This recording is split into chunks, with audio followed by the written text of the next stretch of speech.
This is Chris Ken with the week's first installment of Six Pack 101. Now last week we talked a little bit about how tightness in our hips causes an arching in our lower back and sort of an accentuation of this gut, regardless of body fat. So if your hips are tight, we're walking around kind of this bat dance move position, gut is accentuated, back is arched. It's cause for lower back pain and some other things that are undesirable for a six-pack.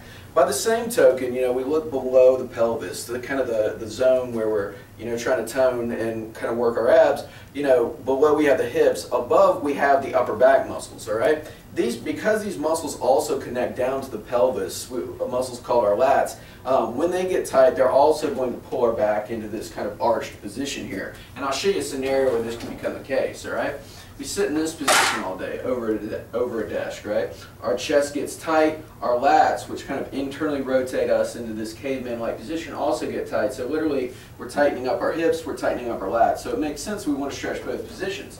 So along with the hip flexor stretch that we practiced last week, in which we come down into this position, we hold, another stretch that I like a lot to stretch out our back muscles, our chest muscles, is called a floor slide. All right, with a floor slide, what I'm going to do is just come on my back, tighten my abs, press my back into the ground, and just form a Y with my arms. All right, and the goal is just keep your abs tight and just hold in this position. A lot of the time, for people that are really tight, you'll find that the arms start to come off the floor, and really just lack that range of motion. So you just want to kind of come up to the point where you can stay on the floor. And again, if this is easy, what we can do is move up to a wall. Okay, with a wall, it's called a wall slide. All right, what I'm going to do, again, press my back into a wall, kind of make a double chin here, get everything against the wall, and raise up. One way you can tell you're tight is if you have kind of a really big arch on your lower back. That's telling us that all of these muscles are tightening up. So we just kind of want to reach up to the point where we get a good stretch without the shoulder shrugging excessively.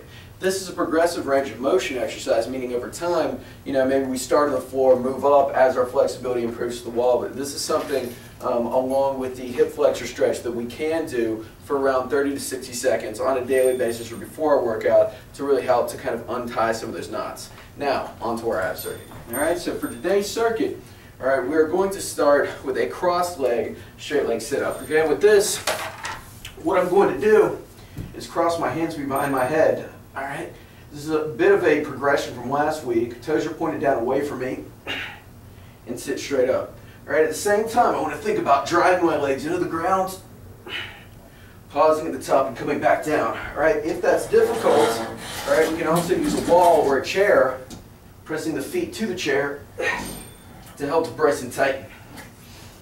All right, now for our next move, we're going to perform what is called let's see here, what do we have here? An alternating leg extension. So with this, I'm actually going to I'm actually going to press my back into the ground, press my feet and knees together. To make this a little bit harder, what we can do, I'm going to give you 2 levels today.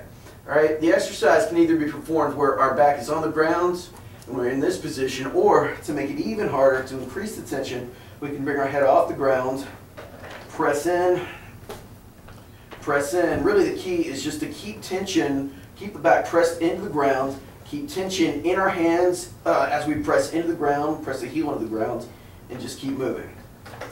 For the second position, all right, we just have an alternating leg lower like this. All right, once again, we can also brace into the ground, do the same thing, head against the ground. All right, for our final movement, we have either the advanced level, pressing in. You can make this a little harder as well by coming out farther, bring the legs closer to the ground, or the easier level, we would simply press,